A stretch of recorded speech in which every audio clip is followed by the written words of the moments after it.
I think signing Kyle Tucker would at least save this offseason. No, it definitely would. And just to back up to what you were alluding to, because we started with Mike Tomlin yesterday and how we thought, at least I thought, that he was stepping away from the team. You nailed it, T, by the way. Voluntarily. That goes back to a year ago, more than a year ago, when we started a random show with Tom Thibodeau's job security, and ultimately he got fired that day. That's true. I mean, if we start with Kyle Tucker, he's getting signed today. Can he be a Met by the time we get to 12:30? I mean, maybe.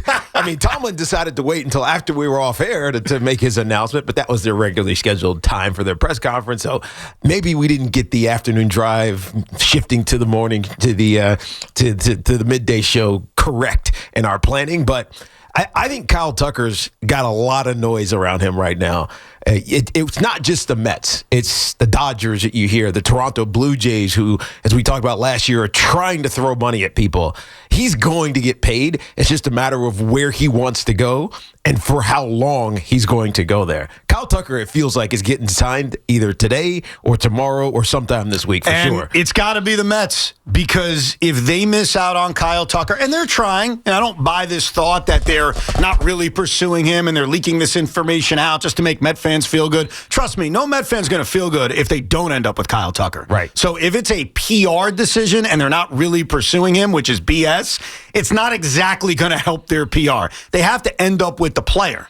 But if they can end up with this player, it's not as if I feel like the Mets are significantly better than last year, and it's not even as if I think this is better than keeping Pete Alonso. But in this moment, a month after they lost Pete, a month after they traded Brandon Nimmo and traded Jeff McNeil, and most Met fans have been down about the direction of this team, this would go a long way into improving this roster. This would go a long way into making you believe. And Met fans, do me a favor. Don't get caught up in $50 million a year, because I'll save you the time. Is that way too much money for Kyle Tucker? Sure. But what the New York Mets are deciding to do is they are deciding to pay what I like to call a short-term tax. And what I mean by that is David Stearns, whether you agree with it or not, and I happen to disagree with it, does not want to give long-term deals out. The only long-term deal David Stearns has given out since becoming the president of the Mets is Juan Soto. He didn't want to give Pete Alonso a long-term deal. They don't want to give Cody Bellinger a long-term deal. They didn't want to give Corbin Burns a long-term deal. Go through the list. And so the Mets' decision-making is, we'd rather pay you an absurd amount of money on a short-term contract because we don't want you in year 4, year 5, and year 6. And if that's their strategy, fine, as long as you end up with the player. Right. Now, the question is, what makes the Mets the more desirable location than, say, the Dodgers? I hate you. Now, I hate you because that's a loaded freaking question. It is. Now, but it's the reality that I think New Yorkers, especially Met fans, are facing when you're thinking about Kyle Tucker. Right. Toronto, we know. It's just nobody wants to take their money except for Vlad Jr., and that's because Vlad Jr. had been there already. Right. He kind of was used to it. He knew it. Just take care of me. I'm your baby. You guys birthed me into Major League Baseball. I'll take your money gladly at $6 million a year he's making. But Kyle Tucker, seemingly, just like a lot of other free agents, don't want to go to Toronto. Right. So this is really a two-team race. It's the Mets, who haven't done jack this offseason. And if you ask Sean Morash, who's going to troll the hell out of Met fans, he's going to tell you, you'll still be going home in October, not doing anything, because your team's not good enough. What makes the Mets better than the Dodgers? See, the reason the Dodgers are winning. I got you. The Dodgers are getting to the postseason. The Dodgers probably are winning another World Series championship. And if you're Kyle Tucker, that would look really nice. You're asking me a question that you already know the answer to, which is nothing.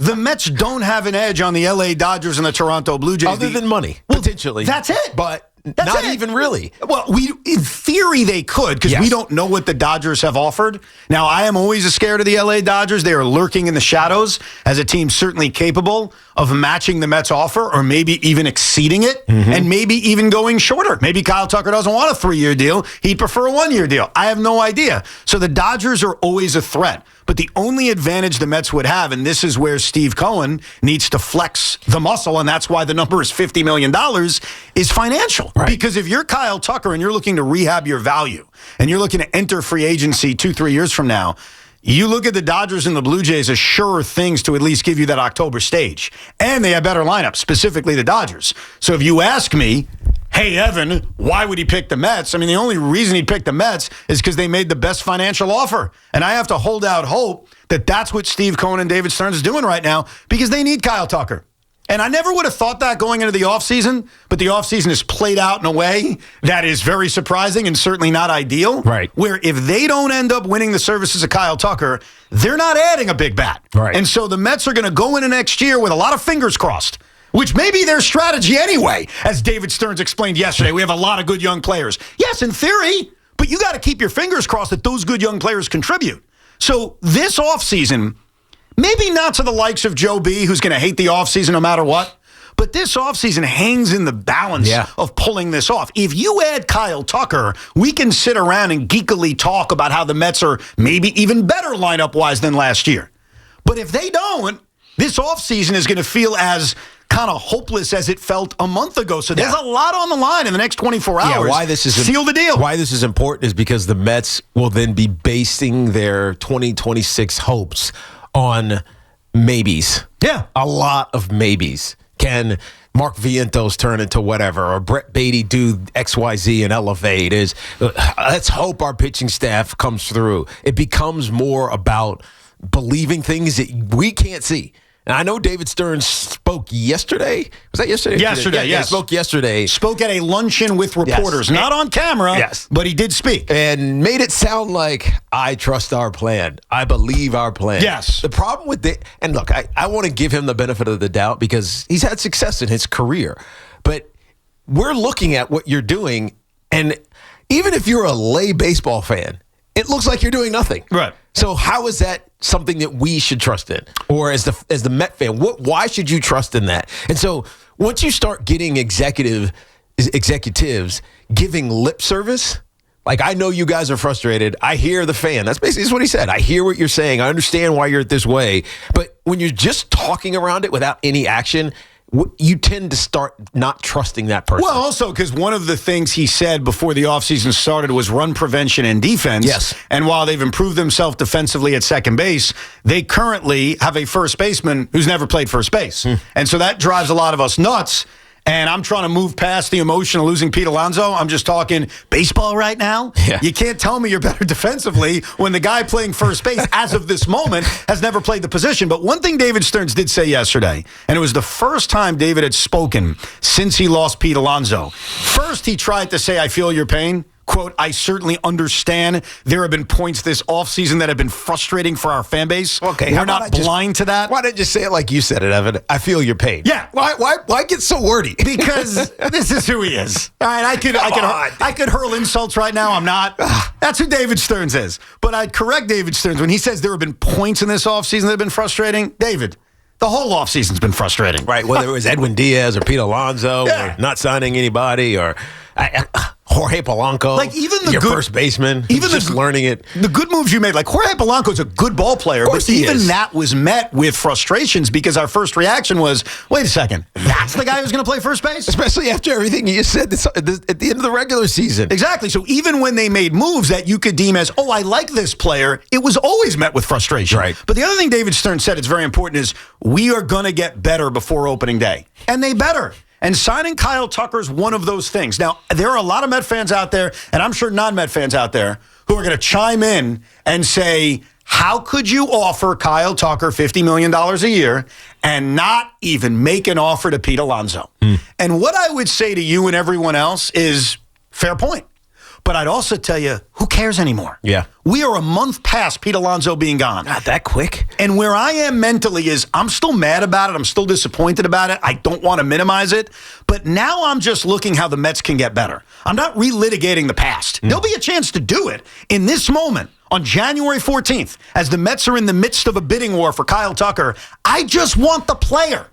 At a later date, we could all fight with each other about they were better off doing this, they were better off doing that. I like Kyle Tucker, but what about this? In this moment, and I think this is unarguable, whether you're a Met fan or not, the New York Mets have a better chance to compete next year if Kyle Tucker is a Met. It's not close. Right. Is he a perfect player? No. Of course not. Is he coming off a weirdly disappointing year in Chicago where he fell off in the final 2 months? Yes. Did he miss a lot of time? Yes. Are there questions about, is he a New York kind of player? Absolutely. They're all fair questions. You never know. But what I know today is if the New York Mets are going to compete next year, Kyle Tucker closes the gap. Doesn't necessarily make him better than the Phillies or better than the Braves or better than the Dodgers, but I want the player. If they get the player, our chances of watching a successful season next year grow, whether it's $50 million a year or $57 million a year. This guy, and I'm talking about this guy, Steve Cohen, already raised ticket prices on us. You think I give a rat's ass how many millions of dollars it's going to cost to get a baseball player that makes our team better? Yeah, plus, all reports are it's a 3-year deal. You can't even bring up Pete Alonso in the same breath. At that time, the Mets clearly didn't want to make an offer if he was getting a 5-year offer from the Baltimore Orioles. You're not giving Kyle Tucker the 7-year offer he was looking for. Disagree with you about this. Okay. What I would have done, and see, you got me relitigating Pete. I don't want to do it. You brought it up. I did. I actually was defending you. I would have at least given Pete the opportunity to come back on a short-term deal. Okay. Even if he was going to say no. And I would have offered a similar deal to what they're offering Kyle Tucker. That's which the is most disappointing thing. Yeah. You just didn't even give him a chance to say no. And if he said no, we'd all understand it the same way Jake said no years ago. Yeah, but here's the thing. I think he said no a lot last year. Exactly. And isn't that like memory, if you were Steve Cohen or David Stearns more appropriately, isn't that ingrained in your mind? Like, I know what he's going to say. Even if it's not necessarily Pete, it's his agent. I know how this is going to go down because why would he change his modus operandi? He wouldn't. Right? I get why David Stearns and or Steve Cohen would say, you know what? We know what this conversation is going to be like. We love Pete, but we know what his agent's going to be. Disagree. There's no negative to making an offer that's turned down. There's no negative to that. But you can't offer him $45-50 million a year. He's not the same player as Kyle Tucker. Right. By the way, and that is the other thing that you say, because what Sean just said is a statement that is very controversial, that Kyle Tucker is a better player than Pete Alonso. He is. There are a lot of Met fans out there who are going to look at Pete's power, Pete's ability to play every day, and say Pete is a better player than Kyle Tucker. It depends on how are you comparing them. Well, if you're talking power, forget it. Pete Alonso is the better player. If you're talking, I don't know, consistency, it's hard because Kyle Tucker had a rough season, end of last season, and he had a really bad season the year before. Right. So what are you talking about? Well, that's the key. Like, Kyle Tucker is a better all-around player than Pete Alonso. I don't think there's any question about it when you look at his defense, when you look at his speed, when you look at everything about his game, he's a better all-around player. Right. What Pete brings you is and we'll find out by watching Kyle Tucker every day. I never got this impression watching him in Houston. This is assuming the Mets get Kyle Tucker. He doesn't put the fear of God in you the way a bat like Alonso does. He's more of a fearsome bat. And the other thing Pete has is he plays every day. And Kyle Tucker over the last 2 years has missed time. Right. He missed 30 games last year. The year before that, he missed half the season. Right, more than half because he only played 78. Yeah, it's a little bit more than half. Right. But yes, reliability is a factor. But yes, when they are both healthy, Kyle Tucker's a better player. But you still could have grossly overpaid Alonso on a short-term offer with what I like to call the short-term contract tax. They never made that offer. But you guys keep bringing it up. I'm trying to move on. You brought it up. I didn't bring it up. We're actually supporting the Mets. You get better with Kyle Tucker, go do it. Go be a big boy. That's it. You build it a casino, bring Kyle Tucker with. I agree. Put that on a T-shirt. You built it. Oh, no. No. All hail the New York Giants. Adam Schefter is reporting officially John Harbaugh is coming to New York to meet the Giants. Oh, come on. That was a tease. That was such a tease. But they will be the first team to have him in their facility. I saw this because Steve Tish's plane was apparently being tracked. Yeah. This was in the Mets chat, by the way, Evan. Is apparently being tracked, and they saw it stop in Baltimore. Wait, so Steve Tisch personally picked up John Mara Hey, man, on I'll his pick you private up. plane? Hey, come hop in the car. Oh, I mean the plane. That Yeah, is take you. that is a baller move. So, and I have no problem. I'm not going to reveal this person's name. The first thing I woke up to this morning was something in my inbox on Instagram from somebody swearing up and down. He goes, "You're going to get news today. Steve Tisch's plane is personally picking up John Harbaugh and bringing him to the Meadowlands today." Oh, that was you. That wasn't the Mets chat. That was you. Sean. And then somebody started tracking the flight. I had told this person, "You will be in my circle of trust." So they are now in that circle of trust. It is true. Schefter and Jordan Renan both have it. He is coming here to meet the Giants in person today. What a day. The New York Giants get a face-to-face with John Harbaugh. The Mets are trying to seal the deal with Kyle Tucker. This is one of those weird days. I'm actually curious about something Tommy Lugauer thinks, because Tommy's one of those unique Giant Met fans. Can you text him and ask, you can only have one? Would you rather get the news today that John Harbaugh's the coach of the Giants or Kyle Tucker signing with the Mets? It could happen because it landed in wherever. BWI earlier. It is scheduled to land. It's landed. The plane has landed. I'm reading. In Baltimore.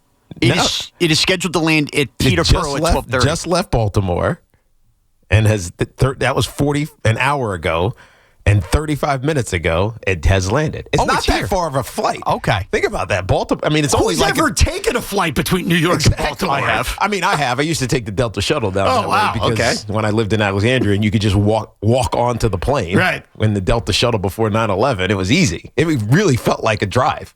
You'd get into the airport, you'd be in the air in 10 minutes, and you'd be on the ground in 25 minutes. I got to tell you, I commend Mr. Tisch for this kind of baller move. Yeah. That is an absolute baller move to not just say, I'm sending you a private jet. That's cool enough. Right. I'm going to take my private jet. I'm going to fly to you. I'm going to pick you up. You're going to come in my jet. Then we're going to fly back and do the whole interview.